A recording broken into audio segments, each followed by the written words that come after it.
નમસ્કાર વિદ્યાર્થી મિત્રો, કેમ છો બધા? મજામાં ને? ચાલો તો હવે આપણે આપણા યુનિટના બદલે આજે ગ્રામરનો સરસ મજાનો ટોપિક, શોર્ટ એકદમ ટૂંકો ટોપિક છે, તેનો અભ્યાસ કરવાનો છે. અને તે ટોપિકનું નામ છે મોડલ ઓક્ઝિલરીઝ. મોડલ ઓક્ઝિલરીઝ એટલે વિદ્યાર્થી મિત્રો થાય સહાયકારક ક્રિયાપદ. હવે તેની વિસ્તારપૂર્વક સમજ મેળવીએ તો મોડલ ઓક્ઝિલરીઝ એટલે થાય હેલ્પિંગ વર્બ. હવે આ હેલ્પિંગ વર્બ એટલે શું? સહાયકારક ક્રિયાપદ. હેલ્પિંગ એટલે કે સહાયકારક અને વર્બ એટલે કે ક્રિયાપદ. હવે બીજી વસ્તુ આમાં સમજવાની શું છે કે સામાન્ય ક્રિયાપદ અને આ હેલ્પિંગ વર્બ એટલે કે સહાયકારક ક્રિયાપદ બંને વચ્ચે ડિફરન્સ શું છે, બંને વચ્ચે ભેદ શું છે? તો નોર્મલ જે વર્બ હોય ને, જેમ કે સ્ટડી એટલે કે ભણવું, પ્લે એટલે રમવું, બાય એટલે ખરીદવું અને ટોક એટલે થાય બોલવું અથવા તો વાતો કરવી, બરાબર? હવે આ સામાન્ય જે છે એ શું છે તો કે સામાન્ય જે વર્બ છે, સામાન્ય ક્રિયાપદ છે. જનરલી ક્રિયાપદને કેમ ઓળખવું તો મેં તમને આની પહેલાં પણ કીધેલું છે કે જે શબ્દનું ગુજરાતી કરતાં જેની પાછળ વુ આવે અથવા ઘણા શબ્દોની અંદર વા, વો તેવા શબ્દો આવે છે તેને ક્રિયાપદ કહેવાય છે. ક્રિયાપદ ઇન અ સેન્સ એટલે કે તમે કોઈ ક્રિયા કરો છો તેને ક્રિયાપદ કહેવાય. જેમ કે ભણવું છે તો ભણવાની ક્રિયા થઈ રહી છે તો એ ક્રિયાપદ છે. પ્લે એટલે કે રમવું તો રમવાની ક્રિયા થઈ રહી છે તો તે પણ શું છે? ક્રિયાપદ છે, કારણ કે રમવાની ક્રિયા આપણે કરી રહ્યા છીએ.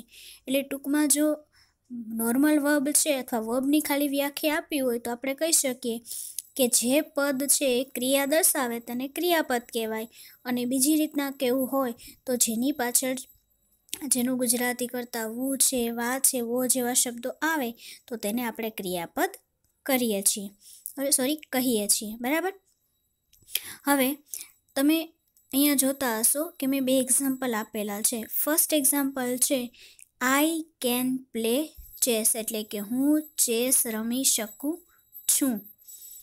અને સેકન્ડ એક્ઝામ્પલ છે આઈ પ્લે ચેસ એટલે કે હું ચેસ રમું છું, બરાબર? હવે જો આ બંને વચ્ચે ડિફરન્સ શું છે તો કે બંને વચ્ચે ડિફરન્સ એ છે કે પ્લે ક્રિયાપદ આપેલું છે અને કેન પ્લે, બરાબર? હવે જે આ કેન આવ્યું ને એ છે આપણું મોડલ ઓક્ઝિલરીઝ. હવે મોડલ ઓક્ઝિલરી છે એ સામાન્ય રીતે તમને શું દર્શાવે છે તો કે મોડલ ઓક્ઝિલરીઝ આપણને દર્શાવે છે કે કોઈ કાર્ય તમે કરવા માટે સક્ષમ છો કે નથી, પ્લસ તમારે એ કાર્ય કરવાની ફરજ પડે છે કે નથી પડતી, પ્લસ ઘણા એવા જે છે એ એના ભાવ છે દર્શાવે છે, જે તમે આગળ જોવાના જ છો. હવે આ મોડલ ઓક્ઝિલરીઝ છે એમાં સમાવેશ શેનો થાય છે તો એ મોડલ ઓક્ઝિલરીઝની અંદર સમાવેશ થશે આ જે મેં એમએ લખ્યું છે ને એ મોડલ ઓક્ઝિલરીનું શોર્ટ ફોર્મ લખ્યું છે તો તેમાં સમાવેશ થશે કેનનો, કુડનો, મેનો, પછી માઇટનો, શુડનો, વુડનો, મસ્ટનો અને ઓટોનો. આવા ઘણા બધા છે, પણ આપણે અત્યાર પૂરતા આટલા જ મોડલ ઓક્ઝિલરીઝ છે તેનો અભ્યાસ કરવાનો છે. ફરી એક વખત કહી દઉં તો મુખ્ય ક્રિયાપદ અથવા તો સામાન્ય ક્રિયાપદ અને જે સહાયકારક ક્રિયાપદ વચ્ચે ફેર શું છે તો કે એ જે છે ક્રિયાપદને મદદ કરવા માટે આવે છે અને એની મદદ વગર તમે વાક્ય છે એને ડિસ્ક્રાઇબ કરી શકતા નથી, બરાબર? જે આપણે વિસ્તારપૂર્વક આગળ જોઈએ. હવે સૌથી પહેલું આપણું મોડલ ઓક્ઝિલરીઝ છે એ છે કેન, બરાબર? કેન એટલે કે કોઈ પણ કાર્ય કરી શકવું. જો કેનનો કોઈ ગુજરાતી કરવા જઈએ તો શકવું એવું ગુજરાતી આપણે કરી શકીએ, પણ પર્ટિક્યુલર કોઈ કેનનું જે ગુજરાતી છે તે થતું નથી. હવે તેની વ્યાખ્યા જોઈએ તો કોઈ વ્યક્તિ કે પ્રાણીની વિશિષ્ટ શક્તિ દેખાડવા માટે કેનનો ઉપયોગ થાય છે. એટલે આપણી અંદર કોઈ જાતની વિશિષ્ટ શક્તિ પડેલી છે અથવા તો કોઈ પણ બીજા વ્યક્તિની અંદર કોઈ એવી શક્તિ છુપાયેલી છે તેને આપણે ડિસ્ક્રાઇબ કરવી હોય તો કેન મોડલ ઓક્ઝિલરીઝ છે તેનો ઉપયોગ થશે. હવે તેને એક્ઝામ્પલ દ્વારા વધારે સારી રીતે સમજીએ તો આઈ કેન રન ફાસ્ટ કે હું ઝડપથી દોડી શકું છું. તો આ ઝડપથી દોડવાની ક્ષમતા છે ને એ મારી અંદર છુપાયેલી છે, અથવા તો આ શક્તિ છે એ મારી અંદર છુપાયેલી છે. તો એને મેં આ કેન મોડેલ ઓક્ઝિલરી દ્વારા છે એ રજૂ કરી. હવે માનો કે હું આમાં કેન છે તેને એડ જ ન કરું, તો આ વાક્યને મારે બનાવવું હોય તો શું, અથવા કેવી રીતે બનાવશું? તો આઈ રન ફાસ્ટ, એટલે કે હું ઝડપથી દોડું છું. પણ મારે મારી ક્ષમતા દર્શાવવી હોય ને તો મારે તેમાં કેન છે એ કેનનો ઉપયોગ કરવો જ પડશે. જો હું કેનનો ઉપયોગ નહીં કરું તો હું મારી ક્ષમતા છે તેને દર્શાવી શકીશ નહીં. બરાબર, એટલે સામાન્ય ક્રિયાપદ અને કેનને મૂકવા પાછળનો હેતુ છે એ આ છે. બરાબર, ચલો હવે સેકન્ડ એક્ઝામ્પલ સમજીએ. તો આઈ કેન સ્પીક ઇંગ્લિશ, એટલે કે હું ઇંગ્લિશ બોલી શકું છું. હવે આ મારી અંદર બોલવાની ક્ષમતા છુપાયેલી છે, તો એ ક્ષમતાને દર્શાવવા હું કેનનો ઉપયોગ કરું છું. જો હું કેનને ફરી વખત રિમૂવ કરી નાખું તો આઈ સ્પીક ઇંગ્લિશ, હું ઇંગ્લિશ બોલું છું. પણ નહીં, મારી અંદર છુપાયેલી ક્ષમતાને મારે દર્શાવી છે કે ભાઈ હું ઇંગ્લિશ બોલી શકું છું. બરાબર, મારી અંદર આ ટેલેન્ટ છે, તો હું ત્યાં કેનનો યુઝ છે તે કરું છું. થર્ડ એક્ઝામ્પલ જોઈએ તો આઈ કેન પ્લે ક્રિકેટ, એટલે કે હું ક્રિકેટ રમું છું. હું ક્રિકેટ રમી શકું છું. તો આ ક્રિકેટ રમવાની ક્ષમતા છે એ મારી અંદર છે, કારણ કે દરેક વ્યક્તિ કંઈ ક્રિકેટ રમી શકતા નથી. પણ ક્ષમતાના ભાગરૂપે આપણે દર્શાવવું હોય તો તેમાં આપણે કેન છે તેને મૂકવું પડશે. બરાબર, હવે કેન છે એ જ રીતે આપણું બીજું મોડલ ઓક્ઝિલરીઝ છે કુડ. હવે તેનો વ્યાખ્યા છે એ સમજીએ તો કુડ એ કેનનું ભૂતકાળનું રૂપ છે, એટલે કે કેનનું ભૂતકાળનું રૂપ શું થઈ જશે? કુડ, જેનો અર્થ શક્તિમાન હોવું એવો થાય છે. સામાન્ય રીતે શક્તિ દર્શાવવા માટે કુડ વપરાય છે.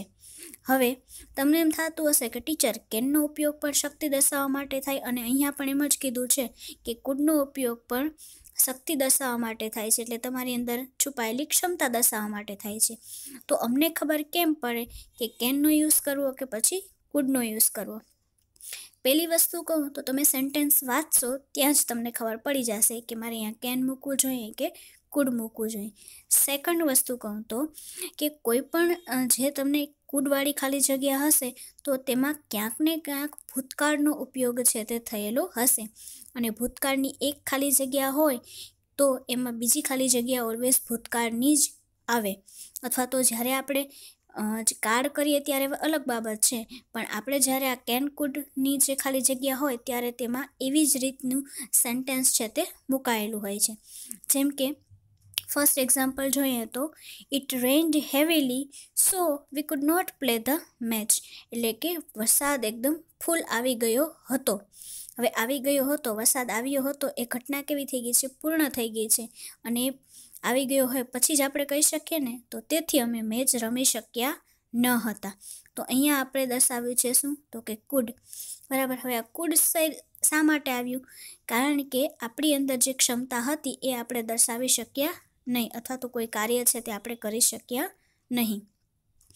સેકન્ડ એક્ઝામ્પલ જોઈએ તો I was sick so I could not attend the party, એટલે કે હું એકદમ બીમાર હતો તેથી હું પાર્ટી છે અટેન્ડ કરી શક્યો નહીં, અથવા તો કરી શક્યો નહોતો. તો આ પણ શું થયું? ભૂતકાળ છે. તો હવે તમે એમ તો ન જ કહી શકો કે I was sick so I can not attend the party, કારણ કે વોઝ આગળ આપેલું છે. જો બંને સેન્ટેન્સની અંદર અહીંયા રેન્ડ આપેલું છે, ભૂતકાળ છે, અને અહીંયા આપેલું છે વોઝ, તો બંને શું દર્શાવે છે? ભૂતકાળ દર્શાવે છે. તેથી બંને સેન્ટેન્સમાં પાછળ આપણે કુડ છે તે મૂક્યું છે. બરાબર, આઈ હોપ કે હવે તમને કેન અને કુડ વચ્ચેનો ડિફરન્સ છે તે ખબર પડી ગઈ હશે. ચાલો હવે આગળ જોઈએ તો હવે એના પછીની મોડલ ઓક્ઝિલરીઝ છે મે. બરાબર, MAY. હવે તેની ડેફિનેશન જોઈએ તો મેનો ઉપયોગ અમુક પ્રકારની અટકળ, શક્યતા કે અનુમાન દર્શાવવા માટે થાય છે. મે પરવાનગી, હેતુ, પ્રાર્થના, વિનંતી કે આશીર્વાદ જેવો ભાવ પણ સૂચવે છે. હવે આ તો છે ને આપણે કેટલી વખત યુઝ કરેલો વર્ડ છે કે મેં આપણે બોલીએ છીએ, પણ આપણને ખબર નથી કે આપણે આ બોલીએ છીએ તેનો યુઝ શું છે અને આ મે શું છે. કારણ કે every single student can use sentence like may I come in sir, may I come in madam. તો આ મે શું છે? હમણાં જ આપણે કીધું કે મે છે એ પરવાનગી દર્શાવવા માટે, એટલે કે આપણે કોઈ જગ્યાએ જવું છે તો આપણે એની પરવાનગી લઈએ છીએ. તો આ સેન્ટેન્સ આપણે લાખો વાર યુઝ કર્યું હશે કે મે આઈ કમ ઇન મેડમ અને મે આઈ કમ ઇન સર. બરાબર. તો બસ જસ્ટ એનું પહેલું એક્ઝામ્પલ પણ એવું જ છે કે મે આઈ કમ ઇન સર, શું અંદર આવી શકું છું? મે આઈ હેલ્પ યુ, શું હું તમને મદદ કરી શકું છું? મે આઈ યુઝ યોર મોબાઈલ, શું હું તમારો મોબાઈલ છે તે યુઝ કરી શકું છું? બરાબર. હવે એની અંદર જો મે આઈ કમિનમાં પરવાનગીનો ભાવ પણ આવી ગયો છે. પછી મે આઈ હેલ્પ યુ છે તો તમે એમાં રિક્વેસ્ટનો ભાવ, પ્રાર્થનાનો ભાવ છે. બરાબર, કે વિનંતીનો ભાવ પણ કહી શકો. અને મે આઈ યુઝ યોર મોબાઈલ, તો એમાં પણ તમે એની પરવાનગી છે તે લઈ રહ્યા છો, તો તેમાં પણ પરવાનગીનો ભાવ છે. હવે તમને એમ થતું હશે ટીચર આ ભાવ તો અમને સમજાઈ ગયા, પણ આ અટકળ છે, શક્યતા છે, અનુમાન છે, તો એનો યુઝ કેવી રીતે થશે? તો એનો યુઝ થાય જેમ કે તમને કોઈ પૂછ્યું હોય કે આજે વરસાદ આવશે, તો તમે કહી શકો મે બી. તો મે બીનો મતલબ શું થયો? કદાચ. તો શું દર્શાવ્યું તમે? અટકળતા, શક્યતા કે કદાચ. અથવા તો તમે સેન્ટેન્સ સ્વરૂપે રજૂ કરો તો શું કહો? It may B rain today, અથવા તો ઇટ મે રેન ટુડે. બરાબર, કદાચ આજે વરસાદ આવશે. તો એ શું છે? કદાચ દર્શાવ્યું, શક્યતા દર્શાવી છે, અનુમાન દર્શાવ્યું છે, અટકળ દર્શાવ્યું છે. બરાબર, તો એ શું દર્શાવે છે? મે દ્વારા દર્શાવેલું છે. એટલે આવી રીતે અટકળ છે, શક્યતા છે, પ્રાર્થના છે, વિનંતી છે, આશીર્વાદ છે, તેવો ભાવ આપણે મે દ્વારા રજૂ કરીએ છીએ. જેમ કે બીજું સેન્ટેન્સ પણ બોલીએ છીએ આપણે, મે ગોડ બ્લેસ યુ, એટલે કે ભગવાન તમને સારા આશીર્વાદ આપે, સારું કરે. બરાબર, તો આ મેનો ઉપયોગ આપણે આશીર્વાદ આપવા માટે પણ કર્યો છે. અને આવા સેન્ટેન્સ તમે મૂવીઝની અંદર સાંભળ્યા પણ હશે.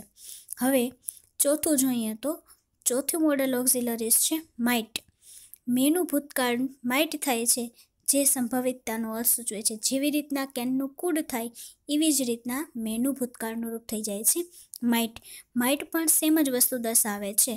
જેમ વર્તમાન કાળમાં હોય તો મે આવે અને ભૂતકાળમાં હોય તો માઇટ આવે. હવે એનું એક્ઝામ્પલ સમજીએ તો if he had tried hard he might have won the medal. જો તેણે સખત મહેનત કરી હોત તો તેણે મેડલ છે એ જીતી લીધું હોત. હવે તમને ખબર છે કે અહીંયા હેડ ટ્રાઈડ આપેલું છે, ભૂતકાળ છે, તો અહીંયા પછી આપણે માઇટ જ મૂકવું પડે. બીજું, he blessed that I might live long. એણે મને એવા આશીર્વાદ આપ્યા હતા કે હું લાંબુ જીવું. તો અહીંયા બ્લેસ્ડ છે એટલે અહીંયા શું આવી ગયું? માઇટ. હવે તમને જો અહીંયા એમ હોત કે માનો કે આ સેન્ટેન્સની અંદર માઇટની જગ્યાએ મે મૂકવું હોય તો આપણે એમ કહેત કે he blesses that I may live long. કારણ કે બ્લેસીસ થઈ ગયું, વર્તમાન કાળ થઈ ગયું, એટલે આપણે ત્યાં મે છે તે મૂકી શકીએ. બરાબર, એટલે મે અને માઇટ વચ્ચેનો ડિફરન્સ પણ તમને ક્લિયર થઈ ગયો હશે. હવે એના પછીની મોડલ ઓક્ઝિલરીઝ છે તે જોઈએ તો એના પછીની મોડલ ઓક્ઝિલરીઝ છે શુડ.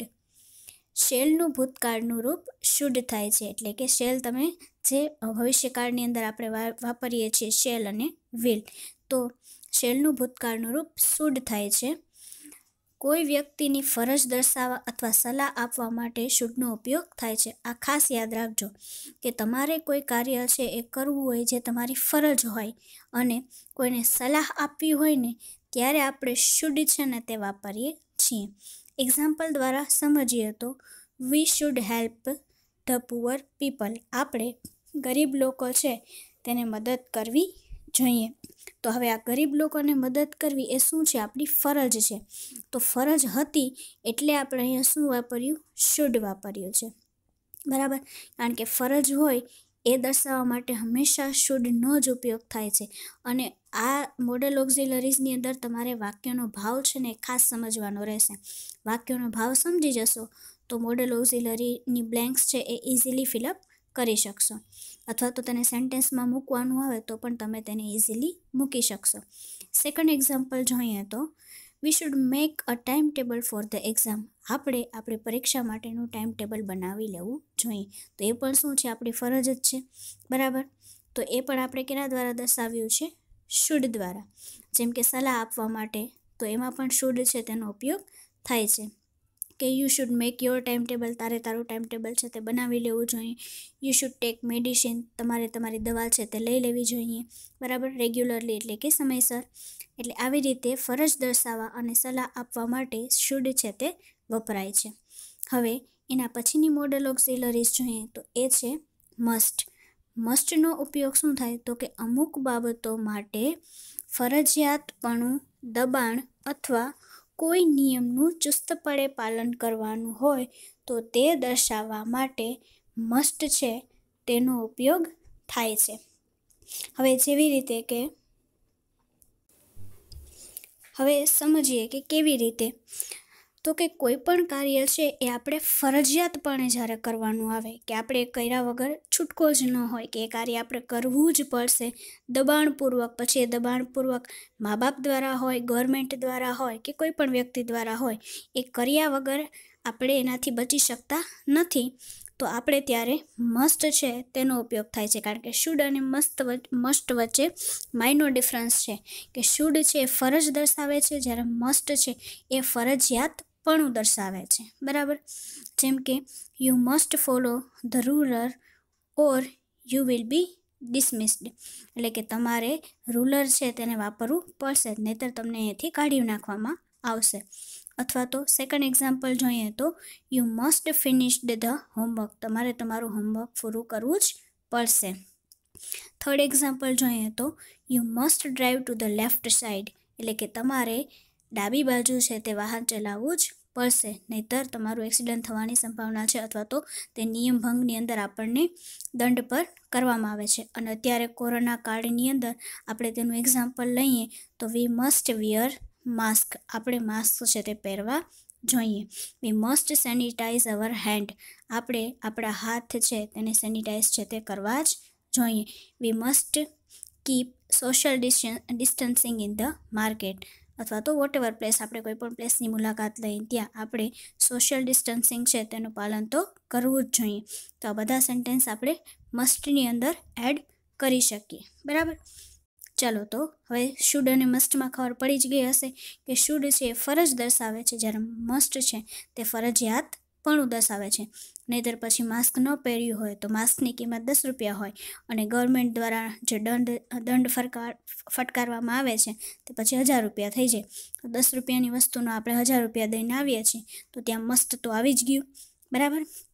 ચાલો હવે સાતમું જે મોડલ ઓક્સિલરીઝ છે તે જોઈએ તો સાતમા મોડલ ઓક્સિલરીઝની અંદર સમાવેશ થાય છે વુડનો. વિલનું ભૂતકાળ વુડ થાય છે. જેમ શેલનું ભૂતકાળ શુડ થતું તેમ વિલનું ભૂતકાળ વુડ થાય છે. વુડનો ઉપયોગ વિનંતીનો ભાવ દર્શાવવા થાય છે.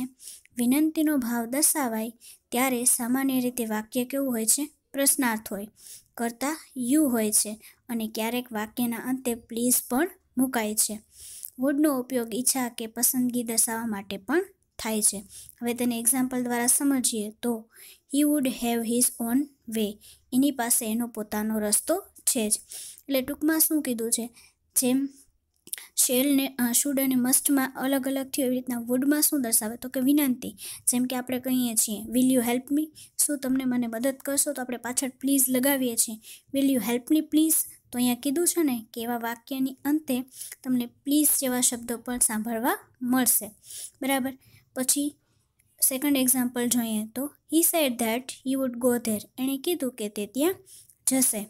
પછી I would not eat panipuri, હું પાણીપુરી ખાઈશ નહીં. બરાબર. તો આ બધામાં છે આપણને વુડ છે એનો ઉપયોગ છે તે દર્શાવેલો છે. પછી તમને એમ થતું હશે કે ઈચ્છા કે પસંદગીમાં તો આપણે કહીએ છીએ ને would you take T or coffee, તમે ચા લેશો કે પછી કોફી. બરાબર. તો તમે ચા લેશો કે કોફી એમાં પસંદગીનો ભાવ આવી જ ગયો. Would you take fruits or would you take a vegetable, તમે ફ્રૂટ લેશો કે પછી વેજીટેબલ્સ લેશો. બરાબર. સલાડ સ્વરૂપે, તો એમાં પણ શું આવી ગયું? પસંદગીનો ભાવ છે તે આવી ગયો. Would you like pink dress or yellow dress, તમને પિંક ડ્રેસ ગમશે કે પછી યલો ડ્રેસ ગમશે, તો તેમાં પણ પસંદગીનો ભાવ છે તે આવી ગયો. એટલે જનરલી પસંદગીનો ભાવ અને મોટા ભાગે વુડ છે ને વિદ્યાર્થી મિત્રો એનો ઉપયોગ પ્રશ્નાર્થ વાક્યમાં વધારે થાય છે સામાન્ય વાક્ય કરતાં. બરાબર. ચાલો હવે એના પછીની મોડલ ઓક્સિલરીઝ આપણે જોઈએ તો એ છે ઓટ ટુ. બરાબર. હવે અહીંયા ક્રમ છે ને તે 8મું આપી દેજો. અહીંયા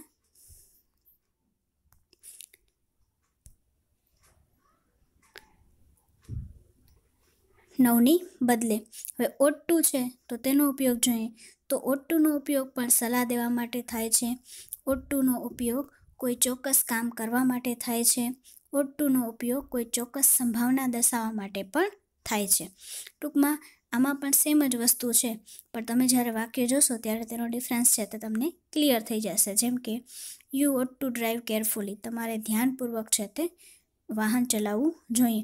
જો કે આપણે ought to ની જગ્યાએ should છે તે વાપરી શકીએ છીએ, કારણ કે ought to અને should બંને છે એકબીજાના સમાનાર્થી છે એમ કહી શકીએ. એટલે બ્લેન્ક્સની અંદર પૂછાય તો should અને ought to ક્યારેય છે એ ભેગા હોય નહીં, એટલે એ તમને કન્ફ્યુઝન થશે નહીં. સેકન્ડ એક્ઝામ્પલ જોઈએ તો we ought to love our country, આપણે આપણા દેશને ચાહવો જ જોઈએ. Third example we ought to win the race, આપણે આ જે રેસ છે બરાબર તેને જીતવી જોઈએ. We ought to read the Gita, આપણે ભગવદ્ ગીતા છે તેને વાંચવી જોઈએ, કારણ કે આ બધી આપણી ફરજ છે. ought to અને should ટૂંકમાં ફરજ જ દર્શાવે છે, પણ આપણે એ કાર્ય કરીએ કે ન કરીએ તો એમાં કોઈ ઝાઝો ફેર પડતો નથી, પણ મસ્ટવાળું કાર્ય છે એ કરવું પડે, એનાથી ઘણો બધો ફેર છે તે પડી જાય છે. એના પછી જોઈએ તો Aditya ought to start at once, Aditya છે હવે એક વખતમાં એણે શરૂ કરી લેવું જ જોઈએ. એટલે કે Aditya ought to start reading at once, હવે એને વાંચવાનું છે તે શરૂ કરી લેવું જોઈએ, કારણ કે એક્ઝામ છે તે નજીક આવી રહી છે. તો આપણે એ ફરજના ભાવ સ્વરૂપે ought to દ્વારા તેને રજૂ કરી શકીએ. બરાબર, આઈ હોપ કે હવે તમને સમજાઈ ગયું હશે. અને આ બધી જે મોડલ ઓક્ઝિલરીઝ છે તો એના અમુક જે જ્યારે નોટવાળું વાક્ય હોય તો નોટવાળા રૂપ પણ છે. જેમ કે શુડ છે તો શુડનું શુડન્ટ થઈ જાય, વુડ છે તો વુડનું વુડન્ટ થઈ જાય. બરાબર, ought to છે તો એનું કંઈ ટૂંકું રૂપ ન થાય, ought to નોટ જ આપણે મૂકવું પડે. બરાબર, પછી મસ્ટ છે તો મસ્ટનું મસ્ટન્ટ થઈ જાય છે. એવી જ રીતના મે છે તો મે નોટ, માઇટ છે તો માઇટ નોટ, માઇટન્ટ થતું નથી. બરાબર, એટલે આવી રીતે તેના ટૂંકા રૂપ છે નોટવાળા સેન્ટેન્સમાં આપણે મૂકી શકીએ છીએ. તો આઈ હોપ કે તમને હવે આ મોડલ ઓક્ઝિલરીઝ છે તે સમજાઈ ગઈ હશે. અને સરસ મજાનું ફરી વખત રિવિઝન એકવાર બે વાર વિડીયો જોઈ અને કરી લેજો. Thank you. Stay home, stay safe, તમારું ધ્યાન રાખજો અને અભ્યાસ છે તે કરતા રહેજો.